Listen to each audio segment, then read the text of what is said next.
से लोड़ा उठिया जनी संदी धीर मावड़ा फ़कीर कंहिं दर ॾींदा दाहड़ी। ई सिंध मां खूंडे जी कॾहिं ख़तमु थींदी?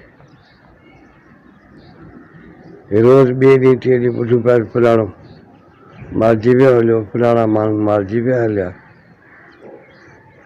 ॼण त रत जो दरिया आहे उहो पियो थो वहे। ऐं जे ज़िमेदार वरी वञी निकिरनि था अवामी नुमाइंदा ऐं ॿिया मौजूदा जेका हुकूमत आहे।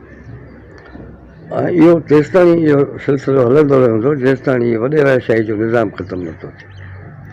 हीअ जमूरियत जे नाले में फराड हीअ 40-50 साल खां वठी हले पियो असांजे मुल्क में। ॻाल्हि जमूरियत जी कबी आहे पर हूंदी आमिरियत आहे।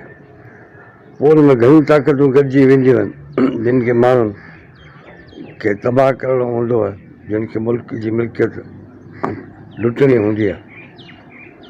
असीं था चऊं त जेसिताईं इहो वॾेर को निज़ाम ख़तमु नथो थिए तेसिताईं हीअ सिंध मां खूंडे जी ख़तमु कान थींदी।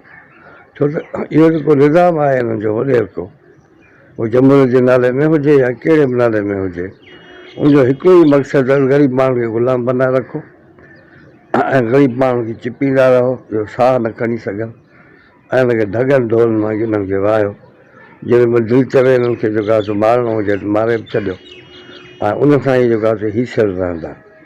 तंहिंजे करे असीं चऊं था त हाणे सिंध जा माण्हू इहो फ़ैसिलो कनि त बाबा जेसिताईं इहा वॾेराशाही हूंदी या वॾेरनि जी हुकूमत हूंदी तेसिताईं जेको आहे सो असीं सुख जो साह न सुम्हंदासीं। पंहिंजा नुमाइंदा ठाहियो। पढ़ियल कढ़ियल माण्हू जेके ॿाहिरि भॼी वञी वेही रहिया आहिनि उहे वापसि मोटी अचनि। हिते जेके माण्हू नौकरियूं था कनि, जेकॾहिं नौकरियूं करणियूं आहिनि, रिआयतूं हासिलु करणियूं आहिनि त पोइ घोड़ा घोड़ा न करियो। पोइ इहो निज़ाम इहो सिस्टम हलंदो रहंदो। असीं घोड़ा घोड़ा कंदा रहंदासीं। हीअ असांखे लुणींदा रहंदा ऐं खाईंदा रहंदा ऐं पटींदा रहंदा।